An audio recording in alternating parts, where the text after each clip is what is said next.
Good evening. Thank you for taking time to listen to 5 Minutes in the Word. This is Pastor Nathan Brown. Again, I just want to remind you to pray for each one of the ones affected by the storm. Just continue to remember them during this time. But tonight I want to take a few minutes to speak on the subject, what to do when you don't know what to do. There's many times that we go through situations that we've never been in before, that we've never dealt with before. And one of those specific situations is what we're going through now. I've been, I'm 39 years old, and 39 years, I've never seen this kind of situation where we're actually told to stay home and everything closes down, including sports, and I love sports. So for sports to close down, that's just terrible. Some of y'all might not be big sports fans, but that's a big deal. But the main thing that really, I guess, hurts is the fact that we can't meet with our church family. That this has caused churches to not close. I don't believe churches close. We just can't meet in the location we're used to meeting at. We had to meet in another way. But there's a couple verses in the Bible that I always hold on to when I don't know what to do. And it's Proverbs 3, 5 and 6. Trust in the Lord with all thine heart, and lean not unto thine own understanding. In all thy ways acknowledge him, and he shall direct thy path. What do we do when we don't know what to do? Number one, trust in the Lord with all your heart. Trust God. I guarantee you, he knows what's going on. There's never been a time that God has walked up and down the golden streets of heaven saying, I know that was going to happen. He's in control. He knows everything that's going on. He knows when the first sin was committed by Adam and Eve until the time when the world becomes a new heaven and new earth. He knows everything in between there. Nothing catches him by surprise. So what we need to do now, and what we need to do every time we don't know what to do, is trust in the Lord. Just trust him. Put your life in his hands.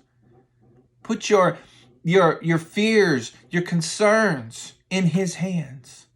Number two, lean not unto thy own understanding. I had a mind blank there for a second. Lean not unto thy own understanding. There's some things in life we just don't understand. We don't understand why we're going through this time of this coronavirus. Sometimes we don't understand why we got to stay home. We don't understand maybe why we can't meet at church. We don't understand maybe why you're going through a certain situation in your life. Maybe you don't understand why God is allowing things to happen to you that's happening to you now. But that's why the writer of Proverbs tells us don't lean on your own understanding. Because, folks, there's things we don't understand. There's times that we go through situations we don't understand. So that goes back to the first part of this verse. Trust in the Lord with all thine heart and don't lean on what you understand. And number three, in all thy ways acknowledge him. Acknowledge his presence, acknowledge his power, acknowledge his providence. We need to acknowledge all those things. He's here. He's with you. He's never left you. He's got power beyond our understanding. He can do things that we can never imagine that he could do. And his providence, he is directing your life right now. He is working your life out the way that he wants it to work out. And yes, even in this coronavirus, even in the situation that we can't go to church, he is still providentially directing the church to do what they need to do during this time of trial. So trust him.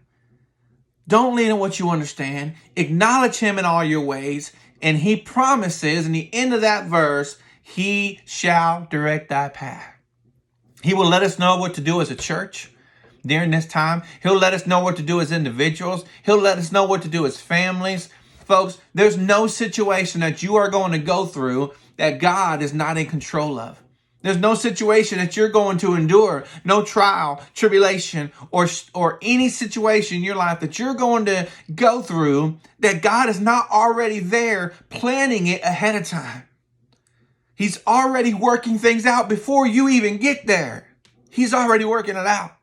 So don't stress, don't worry, just put it in God's hands, trust him. Don't lean on what you understand. Acknowledge his presence, his power, and his providence, and let him direct your paths. Thank you, and God bless, and have a great night.